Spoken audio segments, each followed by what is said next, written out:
Subhanaka la ilma lana illa ma 'allamtana innaka antal alimul hakim. La haula wa la quwata illa billahil aliyyil azim. Malam ini kita melanjutkan pengajian kitab Tanbihul Mukhtarin pada halaman 75, dilanjut dengan kitab Tafsir Al-Jailani. Qala musannaf rahimakumullah. Wa kana al-Imam An-Nawawi. Wa kana dan ada siapa al-Imam Imam An-Nawawi, yaitu Imam Nawawi radhiyallahu anhu. Idza dakhala alaihi amirun, idza dakhala apabila masuk alaihi atasnya, ya, siapa amirun, amir yaitu penguasa, ala ghaflatin atas kelalaian, wahwa dan bermula, ya, bahwa ini adalah al-alim, orang yang berilmu. Jadi apabila masuk seorang amir dalam keadaan ghaflah pada orang yang ahli ilmu, wahwa dan sedangkan alim, orang yang berilmu, yadrusu itu sedang mengajar al-ilma, ilmu, fil madrasatil asrafiyah, yaitu pada madrasah asrafiyah.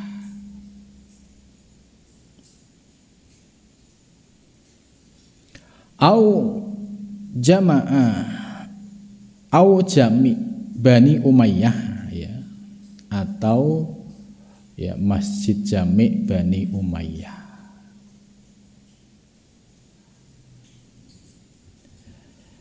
Yatakaddaru, maka ia, seorang yang alim itu sedih atau kecewa, ya, lidzalika, karena tersebut itu. Jadi menurut penjelasan Syekh Nawawi,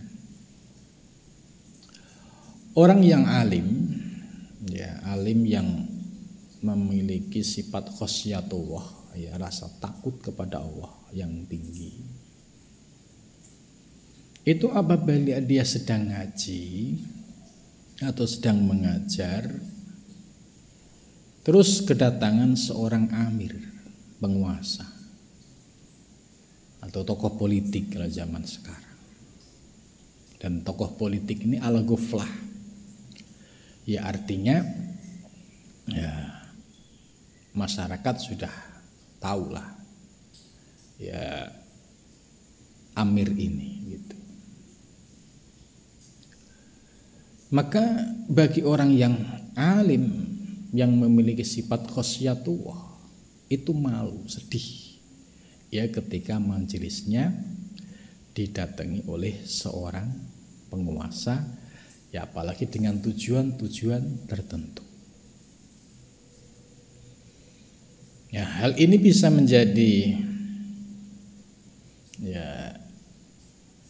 ya introspeksi lah ke dalam diri kita. Apakah kita ini akan bangga, ya, kalau majelis kita kedatangan seorang amir, penguasa, atau seorang politisi yang ghaflah? Ghaflah ini maksudnya ya tujuannya, orientasinya itu hanya untuk duniawi dan kekuasaan. Maka orang alim yang sesungguhnya akan sedih. Nah, ini bisa dilihat, ya, ketika ada majelis-majelis para sufi, ya, majelis-majelis thariqah itu ya, dia akan mensikapinya dengan cara yang bijak, ya. Artinya Jangan sampai ya seorang amir politisi ini ya masuk ya ketika sedang pengajian. Sebab nanti akan dijadikan tempat pengajian ini untuk tujuan politik itu. Bisa jadi hanya untuk sekedar framing di media. Oh, dia sudah ketemu dengan mursyid A, mursyid B, guru A, guru B, syekh A, syekh B gitu.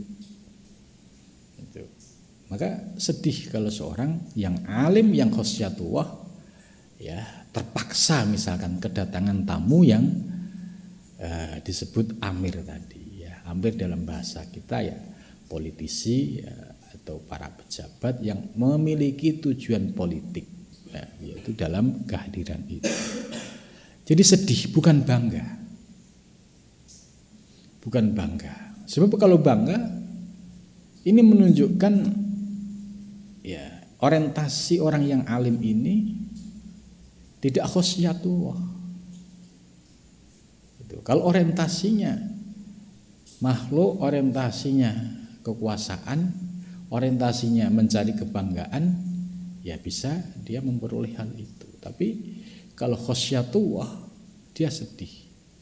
Ya, karena malu sama Allah, majelis ilmu yang mulia tiba-tiba dikotori dengan yaitu tujuan-tujuan duniawi gitu.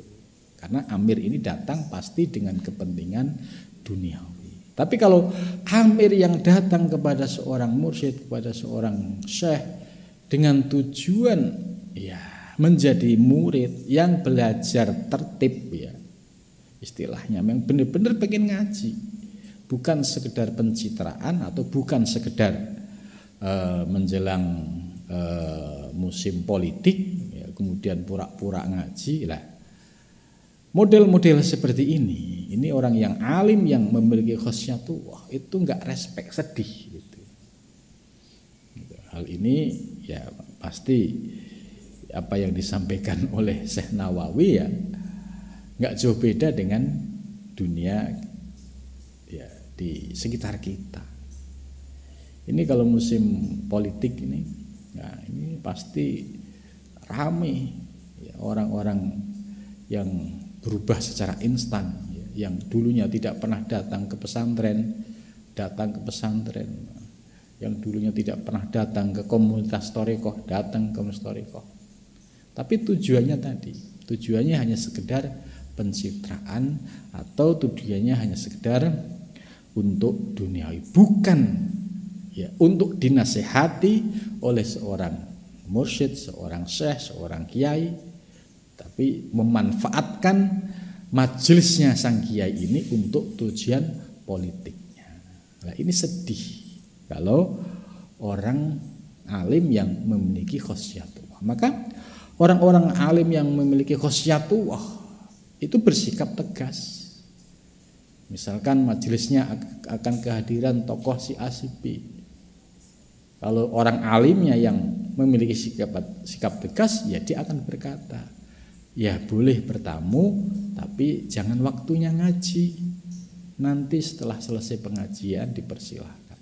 Nah, itu sikap yang tegas. Jadi jangan sampai orang yang alim ini larut dengan skenarionya ya politisi yang datang. Karena akhirnya majelis pengajian akan menjadi sarana pencitraan bagi para politisi, dan ini ya pernah terjadi pada zaman Syekh Nawawi. Maka orang-orang yang hidup pada zaman sekarang yang memiliki khosyatullah ya dia akan lebih memilih berhati-hati ya daripada dia istilahnya malu sama Allah. Karena majelis ilmu yang mulia digunakan untuk kepentingan politik praktis. Jadi yataqaddaru dzalik, itu sedih atau menyesal ya.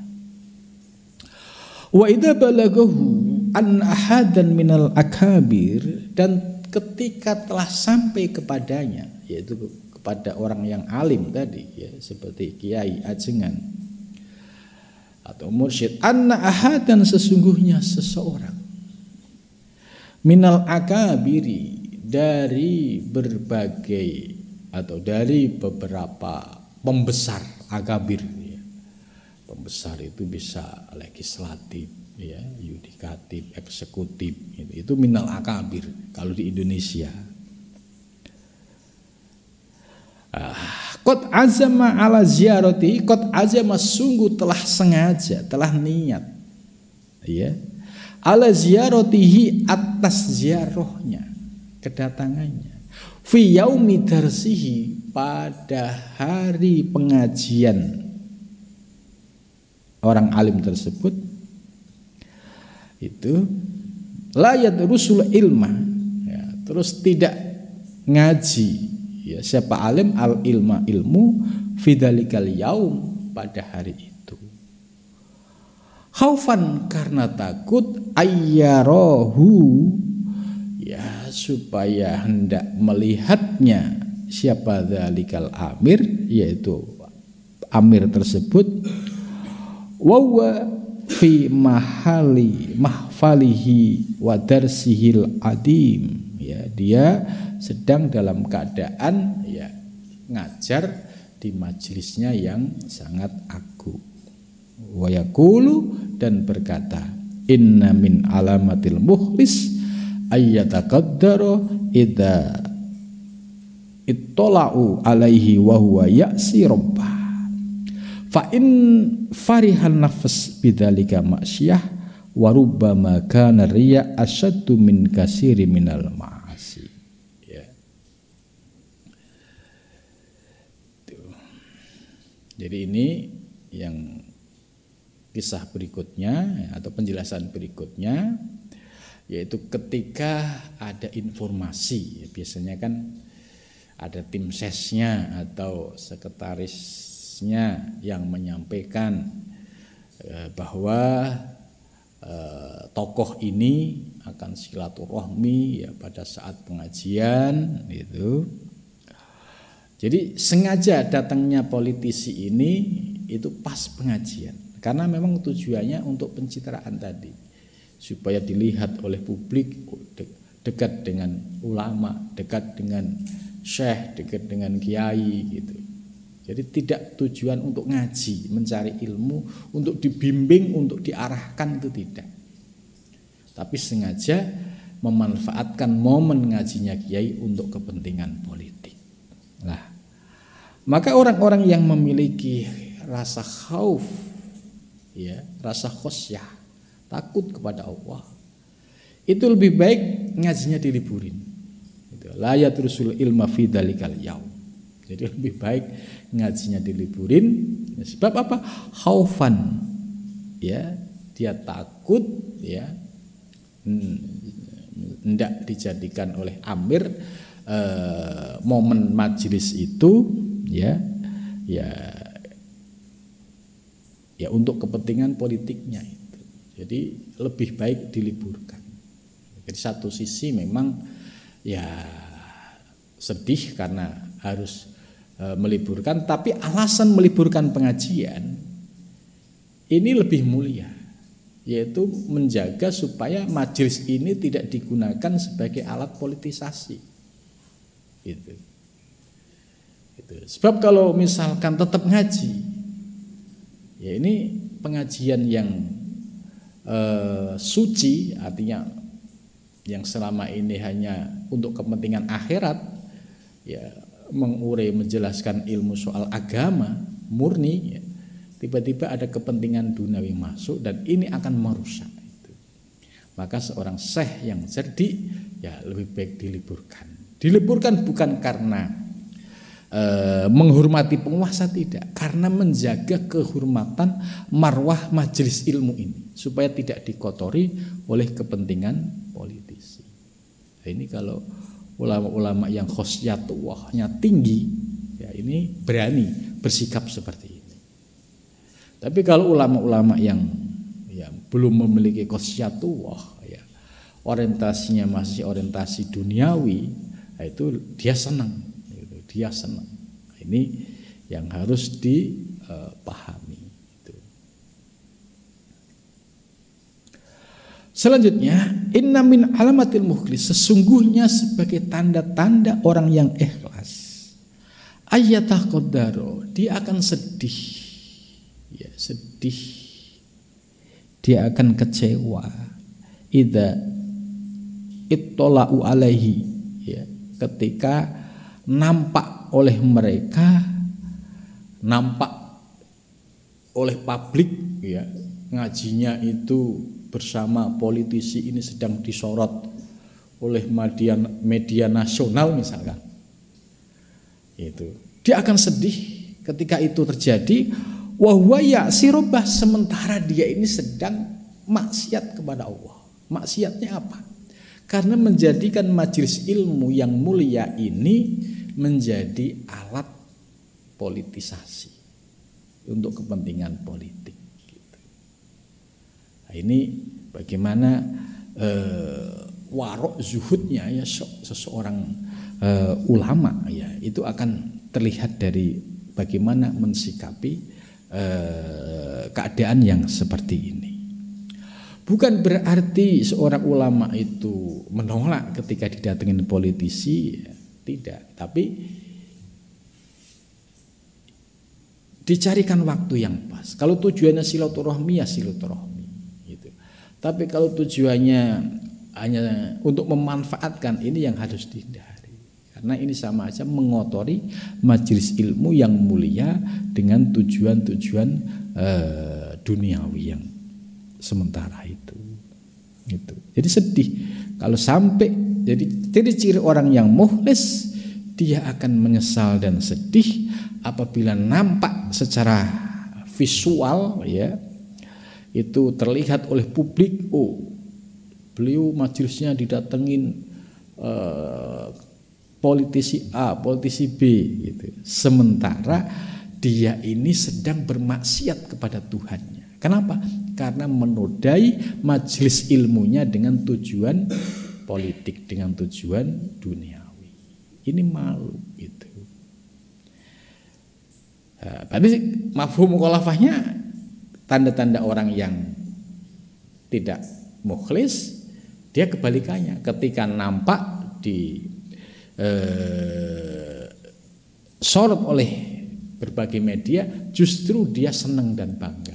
Nah, senang dan bangga ini berarti ya menunjukkan laisa min ahlil mukhlis, berarti dia bukan termasuk orang yang mukhlis yang memiliki khosyatullah.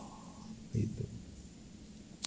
Fa in farikan nafsu bidzalika maksiatun. Jadi kalau nafsunya kok senang, ya, senang dengan kehadiran tokoh politisi tadi, ya, padahal tujuannya bukan untuk ngaji, ya, untuk kepentingan dia, kok senang, fariha, ini termasuk maksiat, ya, karena sudah terkotori. Majelis yang mulia yang semata-mata menghadap ridho Allah dinodai oleh datangnya politisi dengan kepentingan politiknya.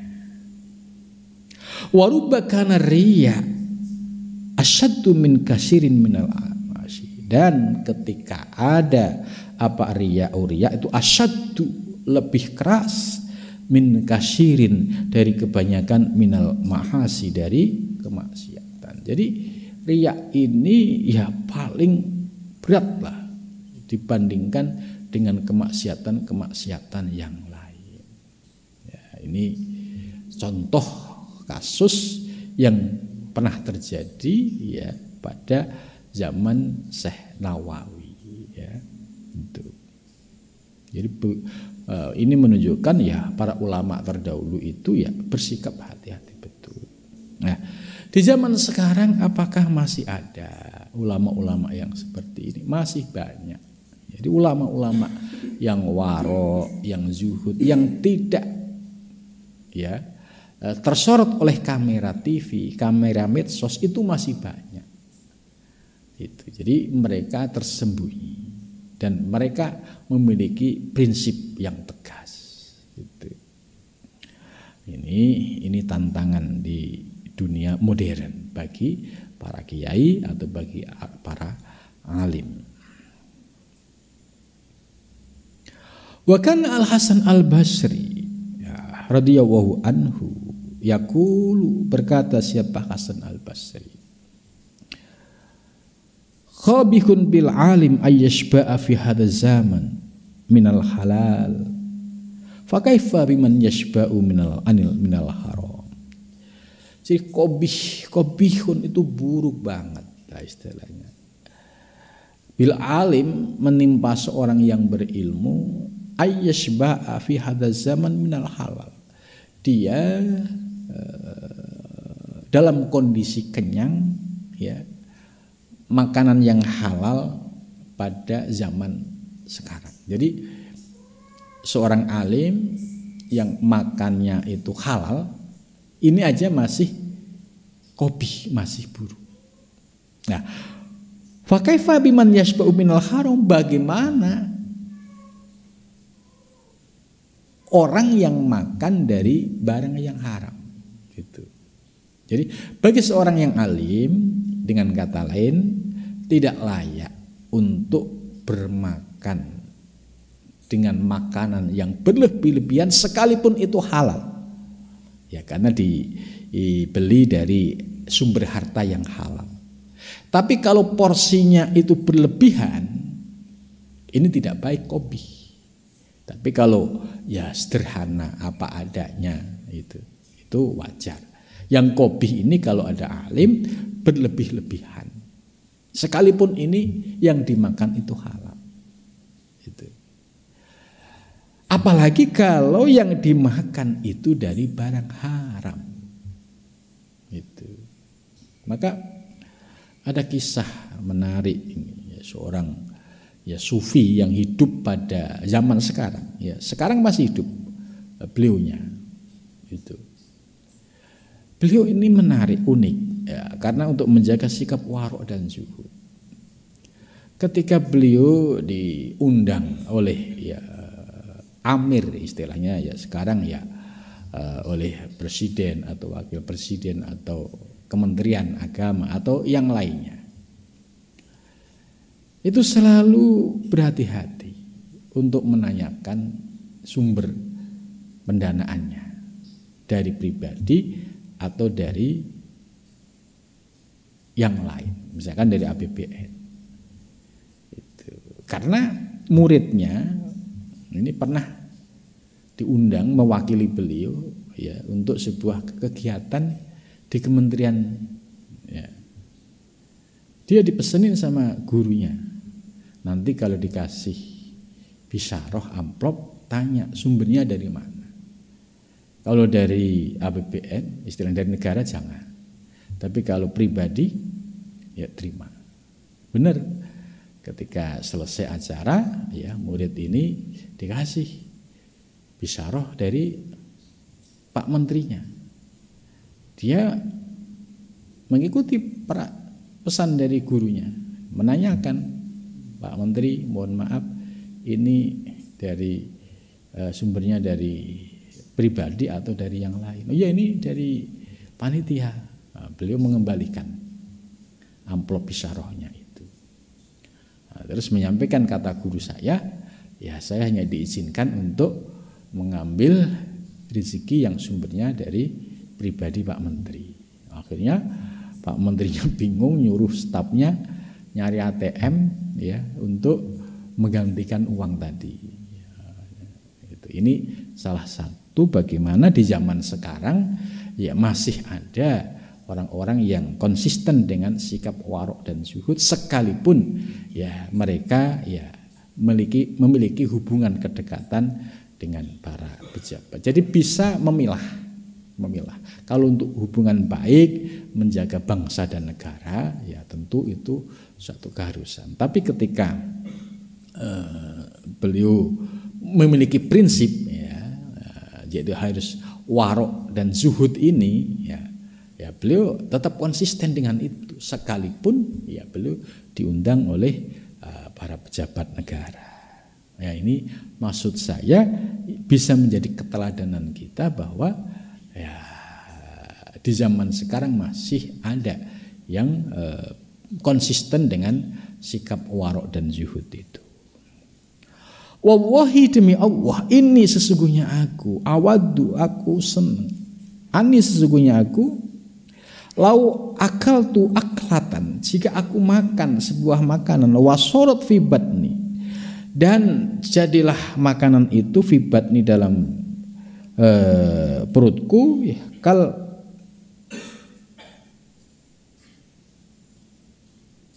ajiroh, ya, itu seperti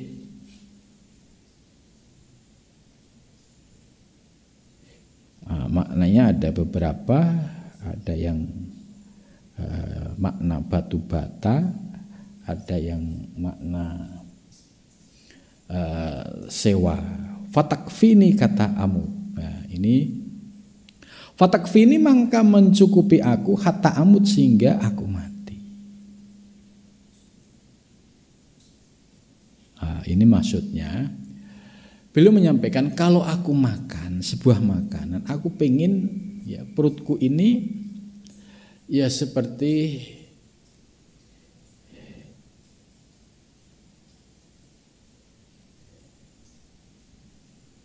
ya artinya kayak tempat lewat aja ya sampai fatakfini mencukupi aku hatta amut ya sampai aku meninggal.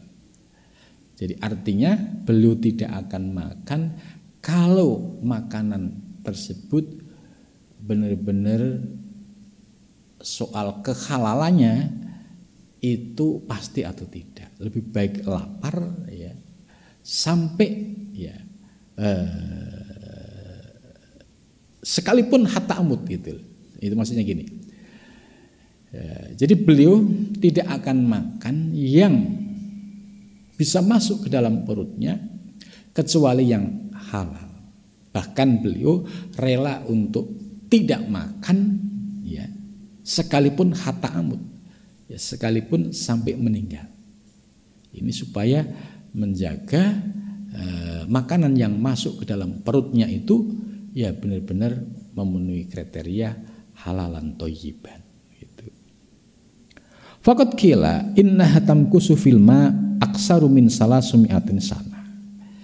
Yes, dikatakan innaha sesungguhnya demikian itu tamkusu diam filma di dalam air aksaru lebih banyak min salasimi'atin sana dari 300 tahun.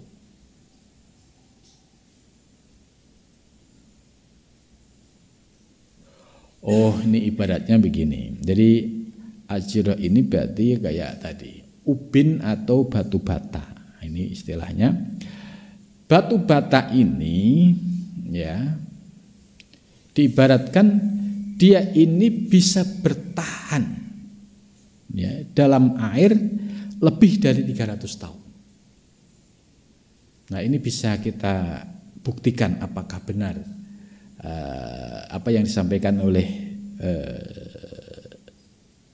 Syekh Hasan Al-Basri.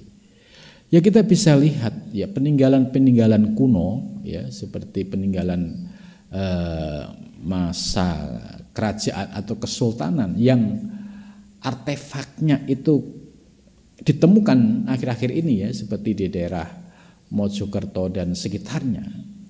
Itu batu bata yang digunakan dalam struktur bangunan itu masih utuh. Itu. Jadi artinya tidak rusak oleh waktu. Ini artinya kalau barang yang masuk itu halal, yaitu memiliki istilahnya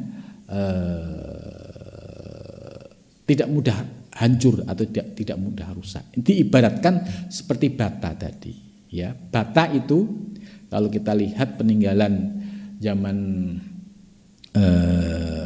kerajaan dahulu yang sekarang ditemukan di daerah Mojokerto dan sekitarnya, itu batu batanya masih ya baik sampai sekarang. Gitu. Nah, ini maksudnya dari sisi keawetannya. Gitu. Jadi kalau bahan yang masuk itu halal, ya pasti akan baik. Tapi kalau yang masuk ke perut itu barang yang tidak halal, ya seperti barang haram atau apapun yang penting masuk gitu.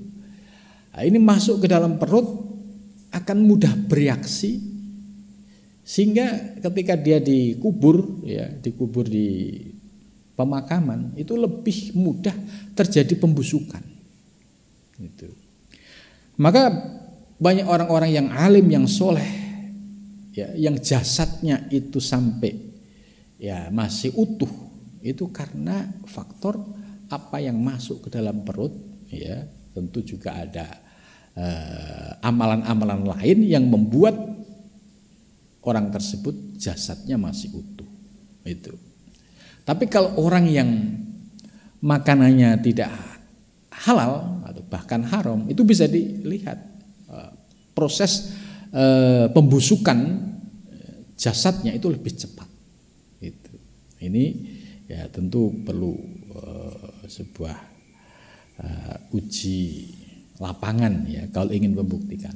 Nah, ini bisa dilihat kalau di kampung itu kan ada orang gali makam itu kan ketemu dengan makam yang sebelumnya. Nah, itu bisa dilihat bentuknya macam-macam.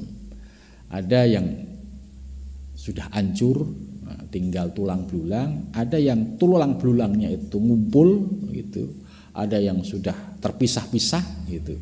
Ada juga yang masih utuh, sampai kain kafan pun masih utuh. Nah, ini tentu ada penyebabnya. Pada saat di dunia ini yang menjadi amalan apa sampai jasadnya pun masih utuh dan kain kafan pun masih utuh sekalipun dikubur dalam puluhan tahun. Itu. Ini karena sifat warok dan zuhudnya. Wa kana radhiyallahu anhu yaqul wa kana kembali ke Hasan Al-Basri radhiyallahu anhu yaqulu berkata siapa Hasan Al-Basri wara'ul ulama'i dan bermula waroknya ulama innama yakunu sesungguhnya ada fitar kita nawulis sahawati di dalam meninggalkan memperkoleh syahwat. Jadi waroknya seorang ulama itu meninggalkan apa yang menjadi kesukaan syahwat. Itu syahwatnya pengen macam-macam ditahan, syahwatnya pengen yang dipenuhi ditahan gitu. Jadi waroknya ulama itu seperti itu. Itu. Pengennya enggak ngaji tetap ngaji, pengennya enggak ngimamin tetap ngimamin, pengennya enggak sholat jamaah harus tetap sholat gitu. Ini waroknya seorang ulama, harus konsisten seperti itu. Amal ma'asi adapun ma'asi orang-orang yang maksiat adh-dhahirati yang dohir fatarahum maka kamu melihat mereka yatrokunaha mereka meninggalkannya khaufan karena takut antadhabah hendak hilang atmatuhum keagungan mereka min qulubin nas. Sedangkan orang-orang yang ahli maksiat dohir itu orientasinya beda. Orang yang ahli maksiat dohir dia itu pengen dilihat oleh publik, oleh orang banyak seolah-olah dia itu baik, padahal sesungguhnya dia itu takut, khawatir tidak populer, khawatir nama baiknya jatuh, khawatir tidak diikuti oleh umat. Nah, ini kalau ada ulama yang meninggalkan prinsip kebenaran kemudian hanya khawatir takut dikritik, takut ditinggal, ini berarti orientasinya masih melihat makhluk, melihat hamba, belum karena Allah. Tapi kalau yang karena Allah, dia memiliki prinsip yang tegas, sekalipun konsekuensinya dikritik, dicaci, atau ditinggalkan murid atau pengikutnya. Tapi dia meyakini apa yang dilakukan adalah sebuah kebenaran.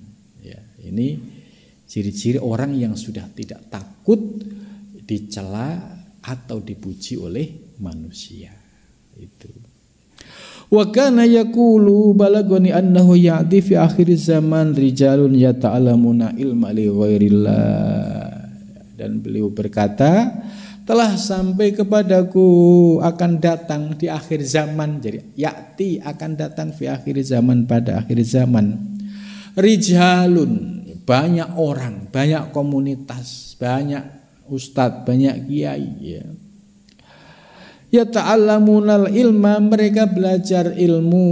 Yata'allamuna, mereka belajar al ilma, ilmu li ghairillahi ya, belajar ilmunya bukan karena Allah. Ini yang harus menjadi koreksi terhadap kita. Apakah pada saat kita ngaji, walaupun ngaji seperti ini, itu niat kita harus lurus karena Allah.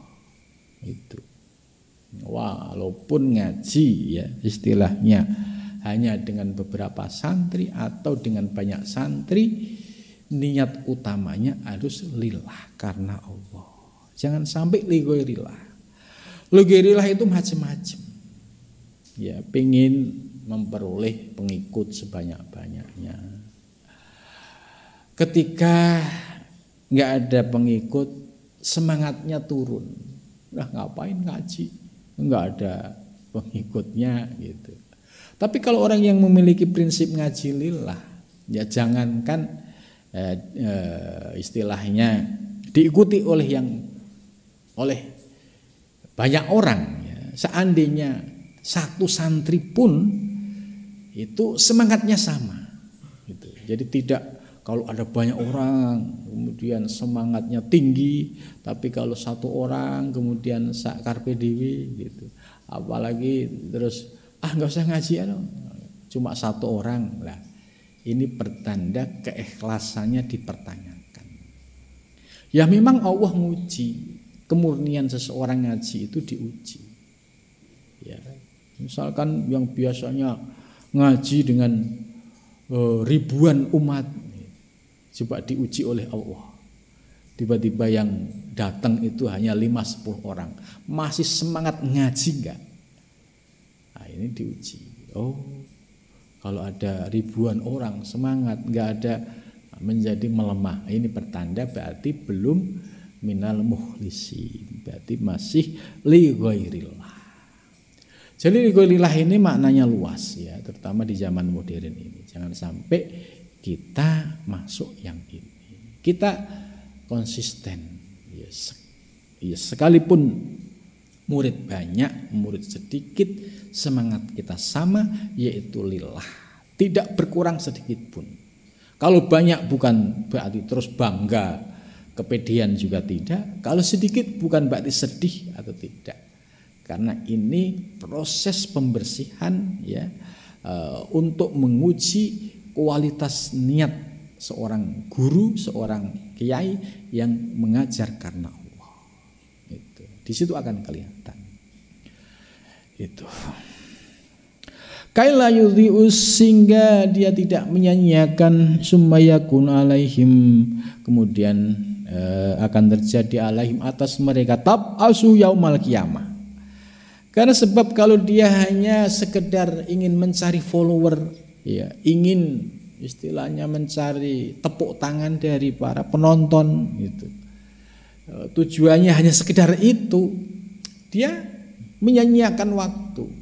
Sebab harus disadari suatu saat ini akan dibangkitkan oleh Allah, dimintain pertanggungjawabannya.